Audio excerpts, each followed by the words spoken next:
Sweet potato கொழக்கட்டை செய்கிறதுக்கு sweet பொட்டேட்டோவை வேக வச்சு எடுத்துக்கலாங்க.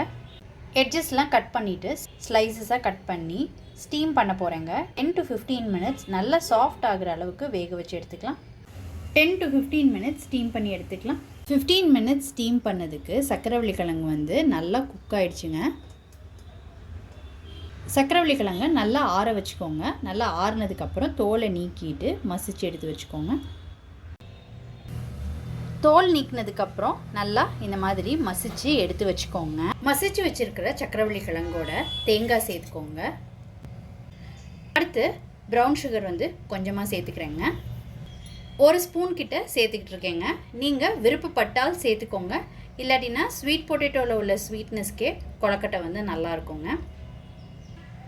அடுத்து ஏலக்காய் தூள், அரிசி மாவு வந்து 1 கப் எடுத்து வச்சுருக்கிறேங்க.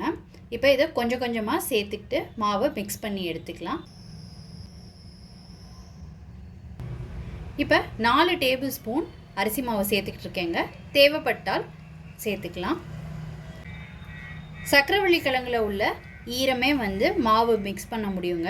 அப்படி தண்ணி தேவைப்பட்டால் நீங்கள் வந்து வார்ம் வாட்டர் வந்து சூடு பண்ணி வச்சுக்கோங்க. அதை சேர்த்துக்கிட்டு மாவை மிக்ஸ் பண்ணி எடுத்துக்கலாம். எல்லாத்தையும் ஒன்று சேர்த்து மிக்ஸ் பண்ணியாச்சுங்க. எடுத்து வச்சுருந்த 1 கப் மாவுலேருந்து நான் 7 டேபிள் ஸ்பூன் பச்சரிசி மாவு சேர்த்துக்கிட்டு கொழக்கட்டை மாவு பக்குவத்துக்கு பிணைஞ்சு எடுத்துக்கிட்டாச்சுங்க. மாவு வந்து ஸ்டிக்கியாக இல்லாமல் இருக்கிற அளவுக்கு நீங்கள் வந்து பிணைஞ்சு எடுத்து வச்சுக்கோங்க. இப்போ இதில் 1 டேபிள் ஸ்பூன் நெய் சேர்த்துக்கிறேங்க. நெய் சேர்த்துக்கிட்டிங்கன்னா டேஸ்ட் நல்லாயிருக்கும்.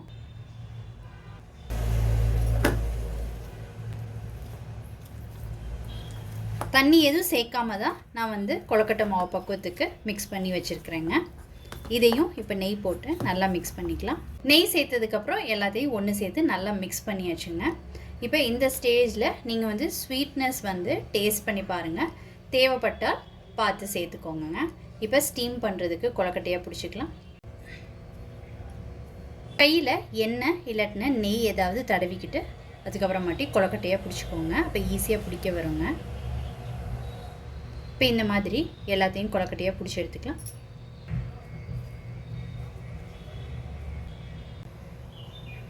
இப்போ கொழக்கட்டையாக பிடிச்சி எடுத்துக்கிட்டாச்சுங்க. இதை ஸ்டீம் பண்ணி எடுத்துக்கலாம். 8 to 10 மினிட்ஸ்க்கு ஸ்டீம் பண்ணி எடுத்துக்கலாங்க. கொழக்கட்டை ஸ்டீம் பண்ணது சூப்பராக குக் ஆகிடுச்சுங்க. சக்கரவள்ளி கிழங்குல செஞ்ச கொழக்கட்டை ரொம்ப சூப்பராக ரெடி ஆகிடுச்சுங்க. நீங்களும் இந்த ரெசிபி கண்டிப்பாக ட்ரை பண்ணி பாருங்கள். ரொம்ப சிம்பிள் அண்ட் ஈஸி ரெசிபி தான். ஸ்நாக்குக்கு பசங்களுக்கு செஞ்சு கொடுக்கலாங்க. நீங்கள் ட்ரை பண்ணிவிட்டு உங்களோட கமெண்ட்ஸை சொல்லுங்கள். உங்களுக்கு இந்த ரெசிபி பிடிச்சிருந்துச்சுன்னா லைக் அண்ட் ஷேர் பண்ணுங்கள் உங்கள் ஃபேமிலி அண்ட் ஃப்ரெண்ட்ஸ்க்கு.